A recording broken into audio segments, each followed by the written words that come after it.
नमस्कार। स्नातक तृतीय वर्ष अर्थशास्त्र के प्रश्न पत्र द्वितीय अंतर्राष्ट्रीय अर्थशास्त्र की चौथी इकाई के 7वें पाठ में आज हम विश्व व्यापार संगठन या वर्ल्ड ट्रेड ऑर्गेनाइजेशन की बात करेंगे। विश्व व्यापार संगठन या वर्ल्ड ट्रेड ऑर्गेनाइजेशन जिस रूप में वर्तमान में मूर्त रूप आया, उससे पहले यह कुछ अन्य संस्थाओं के रूप में कार्य करता था।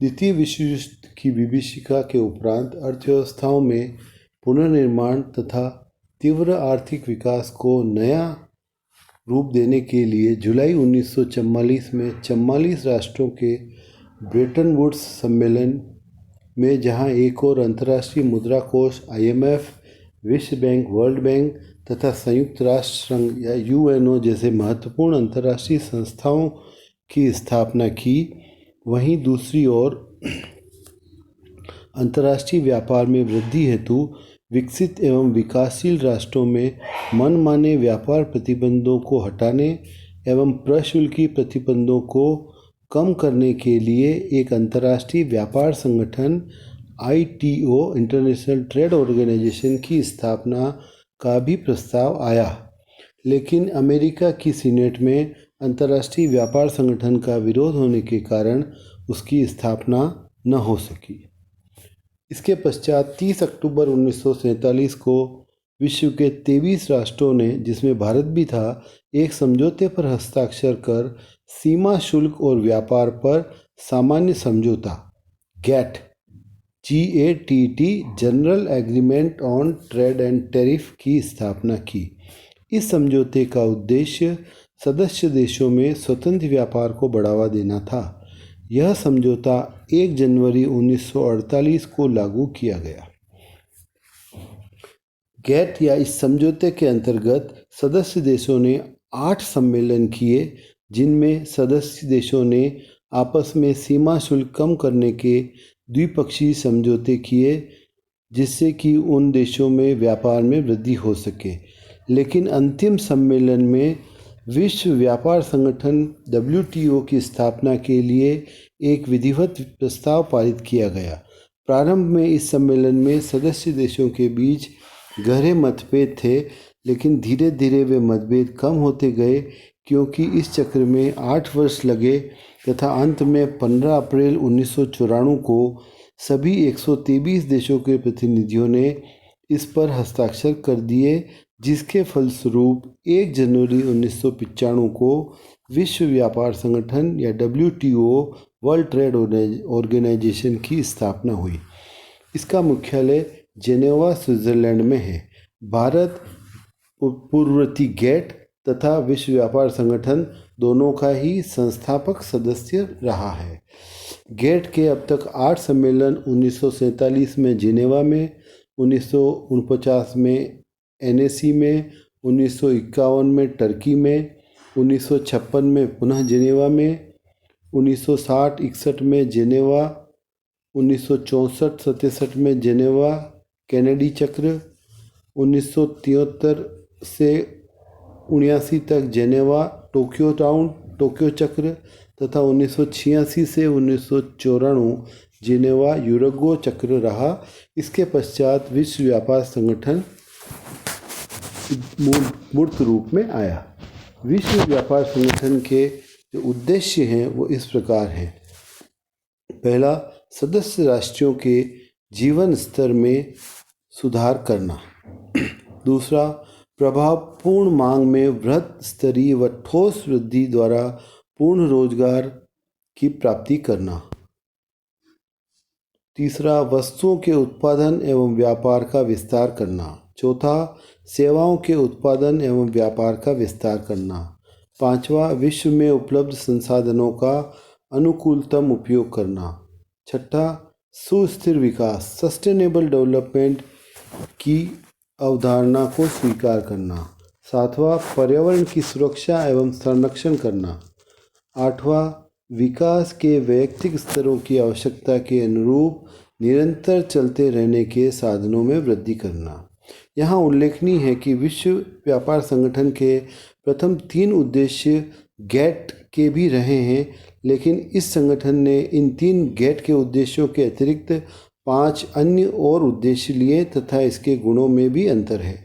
जैसे गेट का एक उद्देश्य विश्व के संसाधनों के अनुकूलतम उपयोग करना रहा, जबकि विश्व व्यापार संगठन के उद्देश्य में साधनों के अनुकूलतम उपयोग को सुस्थिर विकास तथा पर्यावरण की सुरक्षा एवं संरक्षण जैसे जीवंत और सामयिक विषयों के साथ संबंध किया गया।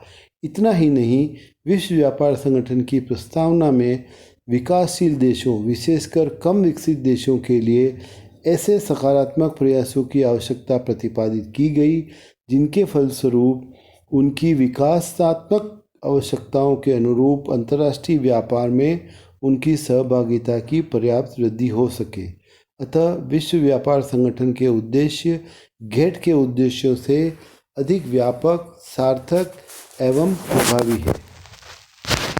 विश्व व्यापार संगठन के प्रमुख कार्य। पहला कार्य है अंतर्राष्ट्रीय संस्थागत मंच के रूप में कार्य करना, to act as an international institutional platform. दूसरा इसका कार्य है विश्व व्यापार समझौते के कार्यान्वयन, प्रशासन एवं परिचालन हेतु सुविधाएं उपलब्ध कराना, to provide facilities for implementation, administration and operation of World Trade Organization. इसी प्रकार तीसरा इसका उद्देश्य है, प्रमुख कार्य है व्यापार एवं प्रशुल्क संबंधी मुद्दों पर विचार विमर्श हेतु मंच प्रदान करना, to provide platform for discussion on the issues related to trade and tariff. चौथा कार्य है विवादों के निपटारे हेतु प्रशासन, administration of settlement of dispute.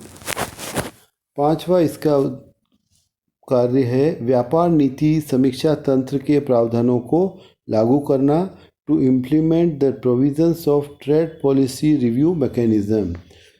इसी प्रकार छठा कार्य है अंतर्राष्ट्रीय मुद्रा कोष एवं विश्व बैंक से सहयोग करना, to cooperate with IMF and World Bank. तथा अंतिम इसका कार्य बताया जाता है विश्व संसाधनों के अनुकूलतम उपयोग को प्रोत्साहन देना, to promote optimum utilisation of world resources. इस प्रकार ये 7 प्रमुख कार्य विश्व व्यापार संगठन के बताए जाते हैं। विश्व व्यापार संगठन का जो संगठनात्मक ढांचा है, यदि उसकी रूपरेखा देखें तो यह 4 स्तरीय है, जो इस प्रकार है। पहला, विश्व व्यापार संगठन के अंतर्गत मंत्री स्तरीय सम्मेलन होता है। उसके नीचे सामान्य परिषद काम करती है। सामान्य परिषद के 4 भाग हैं। जो पहला भाग है वस्तु व्यापार परिषद, दूसरा है विशिष्ट कार्यदल या समझौते विषयों, विशेष समझौते या विषयों से संबंधित समितियां या कार्यदल, तीसरा है सेवा व्यापार परिषद और चौथा है व्यापार संबंधी बौद्धिक संपदा अधिकारी परिषद। इन चारों में से जो विशिष्ट कार्यदल है या विशिष्ट, उसके अंतर्गत पुनः 4 भाग हैं, जिसमें वस्तु व सेवा व्यापार पर सामान्य समझौता परिषद, जिसे हम कहते हैं general agreement on trade in services GATS। दूसरा है व्यापार संबंधी बौद्धिक अधिकारी परिषद TRIPS, trade related intellectual property services. व्यापार संबंधी निवेश उपाय TRIMS परिषद, टेक्सटाइल एवं वस्त्रों पर समझौता परिषद ATC।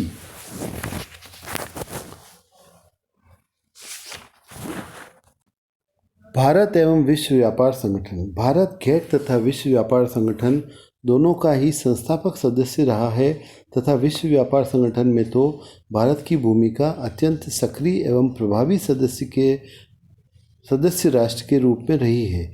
यह इससे स्पष्ट हो जाता है कि विश्व व्यापार संगठन द्वारा उसकी स्थापना के पश्चात प्रथम बार 16-17 अप्रैल 1998 को करवाई गई भारत की व्यापार नीति पुनरीक्षा, इंडिया ट्रेड पॉलिसी रिव्यू में भारत की भूरी प्रशंसा की गई। कुछ प्रतिनिधि मंडलों ने यहाँ तक कहा है कि भारत का विश्व व्यापार में अल्प भाग होने के बावजूद भी विश्व व्यापार संगठन में भारत की भूमिका अत्यधिक प्रभावी रही है।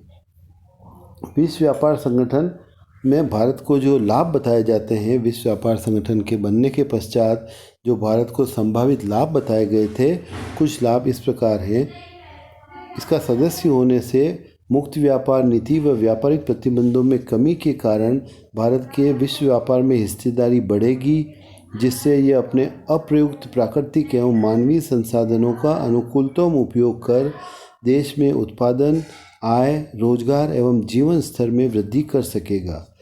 इसी प्रकार भारत के निर्यात में प्रतिवर्ष जो वृद्धि होने की संभावना जताई गई थी, वो विश्व व्यापार संगठन के सदस्य के नाते इसके निर्यात की आय में तेजी से वृद्धि करेगी।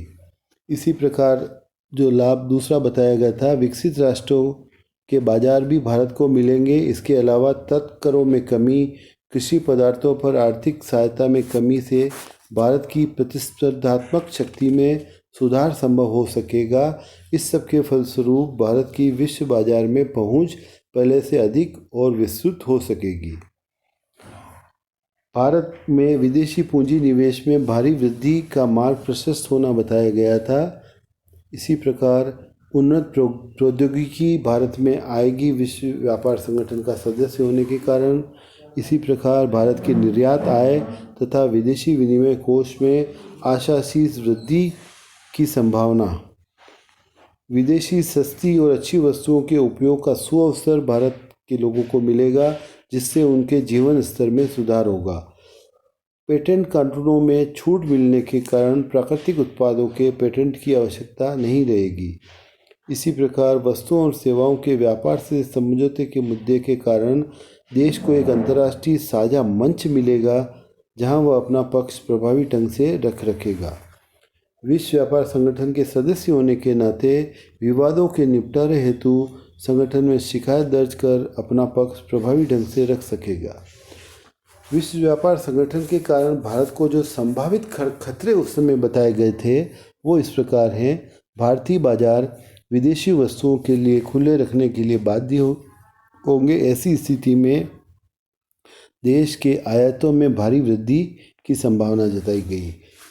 इसी प्रकार विश्व व्यापार संगठन के समझौते के अनुरूप भारत को भी खाद्यान्नों में आत्मनिर्भरता के बावजूद अनिवार्य रूप से खाद्यान्न का आयात करना पड़ेगा, जिससे देश में इनके मूल्यों में गिरावट आने की संभावना तथा कृषि विकास के प्रयत्नों को धक्का लगने की संभावना बताएगी।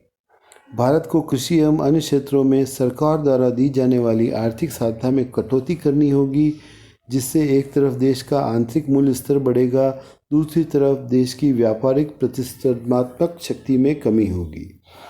इसी प्रकार सेवा क्षेत्र में विदेशी कंपनियों को प्रवेश की अनुमति देने, जिससे बैंकिंग, बीमा, संचार, परामर्श, पर्यटन आदि क्षेत्रों में विदेशी कंपनियों का वर्चस्व कायम होने का खतरा रहेगा।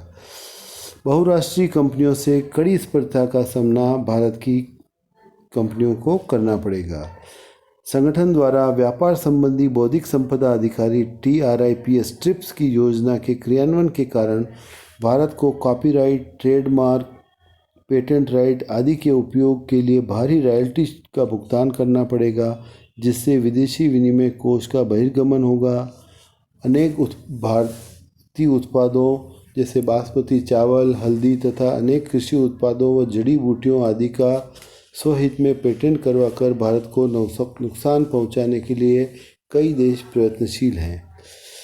विश्व व्यापार संगठन के अंतर्गत समझौते के परिणाम स्वरूप आंतरिक नीतियों के निर्धारण में भारत की